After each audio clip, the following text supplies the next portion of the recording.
मेरी पत्नी सिर्फ 8वीं पास थी, फिर भी वह जिन औरतों को बच्चे नहीं होते थे उनका इलाज करती थी और उसके लिए उसने टेरेस पर क्लिनिक खोल लिया था।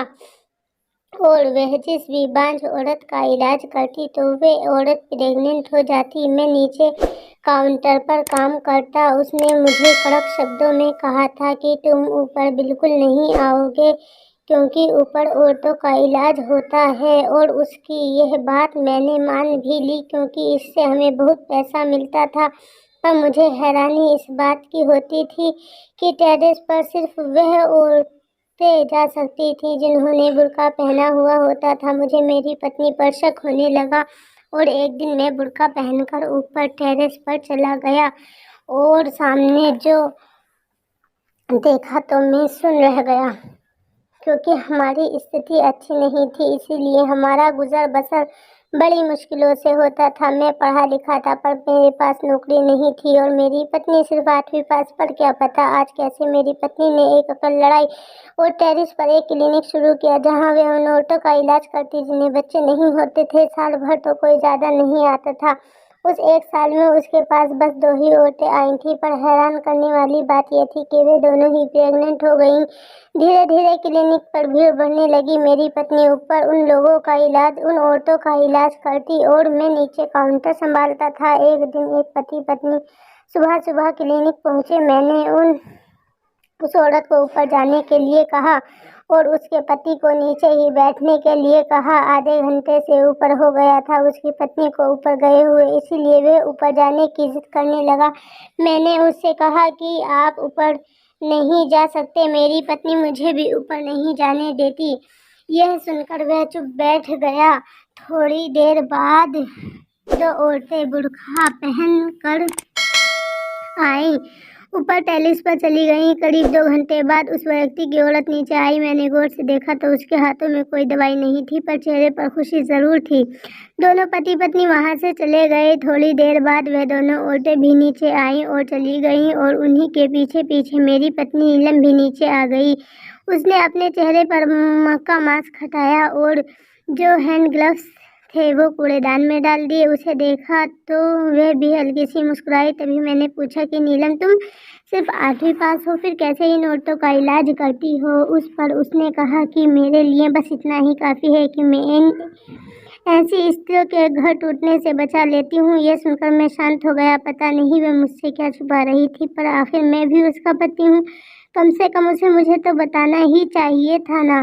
शुरुआत में तो मैं उसके काम पर ज़्यादा ध्यान नहीं देता था, पर धीरे धीरे उसका नाम सब जगह हो गया। शुरू में तो वह बस 1 या 2 औरतों का ही इलाज करती, पर अब दिन में करीब 20 से 25 औरतों का वो इलाज करती। अकेली तो यह सब संभालना बहुत मुश्किल हो रहा था, इसीलिए नीचे काउंटर शुरू करके मैं उनके ब्लड सैंपल लेने लगा। उनकी ट्रीटमेंट में करीब 3 से 4 घंटे लगते।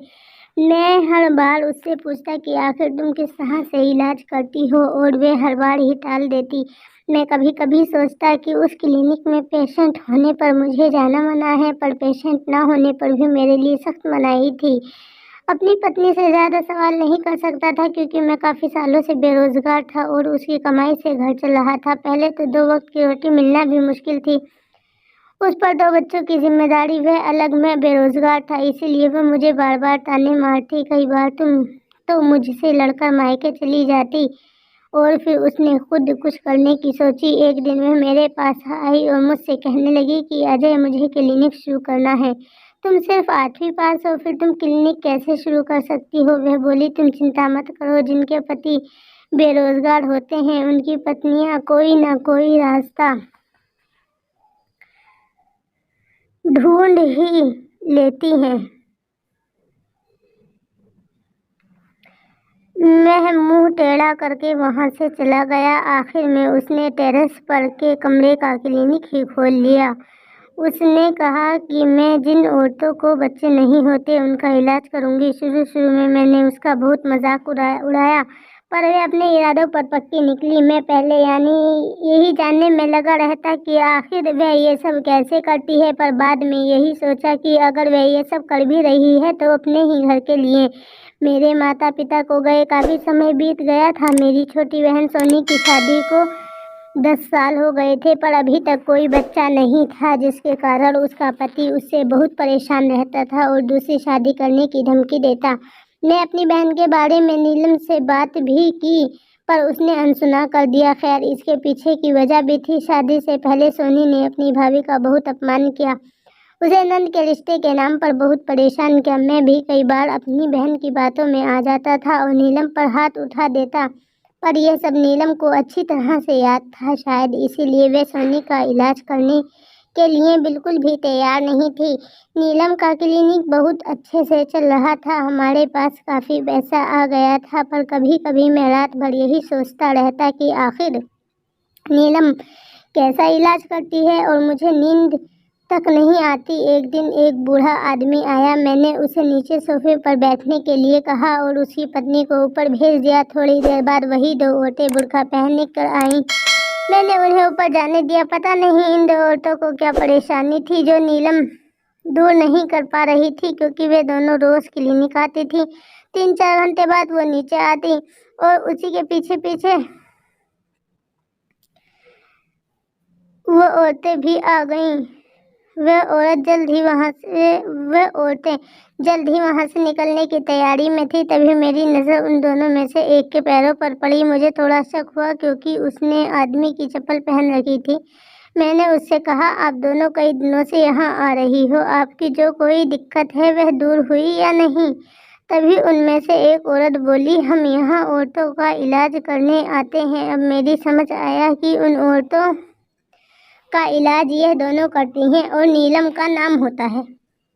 पर मुझे क्या लेना देना था। उतने में मेरी बहन सोनी का फ़ोन आता है। वह रोते हुए कहती है, भाई यह कुछ भी करो, पर भाभी को समझाओ कि वे मेरा इलाज करें, नहीं तो मेरा पति मुझे तलाक दे देगा। मैंने उसे बहुत समझाने के बाद फ़ोन रख दिया और सभी औरतें जाने के बाद ऊपर टेरेस पर चला गया। मैंने जैसे ही क्लिनिक का दरवाज़ा खोला और अंदर गया, नीलम जोर से चिल्लाई और मुझे बाहर ढकेल दिया। मुझे थोड़ा अजीब लगा और गुस्सा भी आया। फिर भी इन बातों को अनदेखा कर मैं सोनी के बारे में उससे बात की। तब वह बोली कि मैं तुम्हारी बहन का इलाज नहीं कर सकती, उससे कहो कि वह किसी अच्छे अस्पताल में अपना इलाज कराए।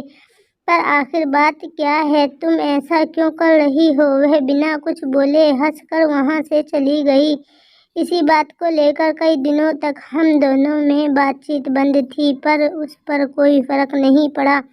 आखिर वह पैसे कमाने जो लगी थी, उसकी नज़र में मेरी कोई कीमत नहीं थी। कुछ दिनों बाद सोनी रोती रोती घर आई और कहने लगी कि भैया कुछ भी करो, पर भाभी से कहो ना मेरा इलाज करने के लिए। आज मेरे पति ने मुझे बांझ कहकर घर से निकाल दिया और बहुत जल्द वे मुझे तलाक दे देंगे। ये सब नीलम सुन रही थी, पर उसे इन बातों का कोई असर नहीं हुआ। मैंने नीलम के सामने हाथ जोड़कर कहा, सोनी ने शादी से पहले तुम्हारे साथ जो व्यवहार किया उसके लिए मैं तुमसे माफ़ी मांगता हूँ, पर इसका इलाज कर दो, वरना उसका पति उसे तलाक दे देगा। हाँ तो कोई बात नहीं, हम सोनी की दूसरी शादी करवा देंगे, पर मैं इनका इलाज नहीं कर सकती। मैं हैरानी से उसकी तरफ देखने लगा। क्या तुम इसका इलाज नहीं कर सकती? ये मेरा मसला है, मैं अपने घर की औरतों का इलाज नहीं कर सकती। और वह ऊपर क्लिनिक में चली गई। कुछ दिनों बाद सोनी का तलाक हुआ और वह हमारे पास आ गई। मुझे नीलम पर बहुत गुस्सा आ रहा था और मुझे यह भी पता करना था कि उसने सोनी का इलाज क्यों नहीं किया। अब तो सोनी नीलम का और भी ज़्यादा तिरस्कार करने लगी। क्यों भाभी ने मेरा इलाज नहीं किया और वह उस पर नज़र भी रखती? मैंने कहा, ये मेरी भी समझ नहीं आ रहा है, पर मुझे कोई रास्ता नज़र नहीं आ रहा। मैंने सोचा कोई तो बात है, उन्होंने मेरा इलाज नहीं किया मतलब दाल में कुछ काला है।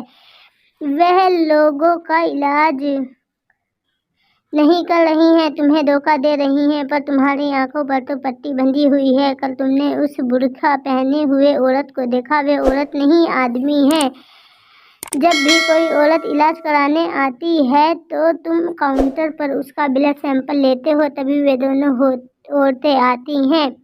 वे दोनों आदमी हैं। जरूर तुम्हारी बीवी कोई बड़ा खेल खेल रही है। सोनी ने जो कुछ बताया वैसे ही मेरे मन में भी शक आया था। मैंने उसे कहा कि कल हम दोनों बुर्का पहनकर क्लिनिक में जाएंगे। दूसरे दिन एक औरत बुर्का पहने हुए आई। मैंने उसे ऊपर जाने के लिए कहा और उसके पति को नीचे ही बैठने के लिए कहा। उतने में मैंने सोनी को फ़ोन कर बुला लिया और हम दोनों बुर्का पहनकर ऊपर पहुंच गए। नीलम का क्लिनिक बहुत बड़ा और बहुत सुंदर था। इलाज के लिए आई हुई औरतें शांत बैठी हुई थीं। जब हम दोनों अंदर गए तो नीलम को लगा कि हम दोनों वही दोनों औरतें हैं जो इलाज करने के लिए आई हैं। नीलम बोली, अच्छा हुआ तुम आ गई। ये फाइल लो और उसका नाम लिखो।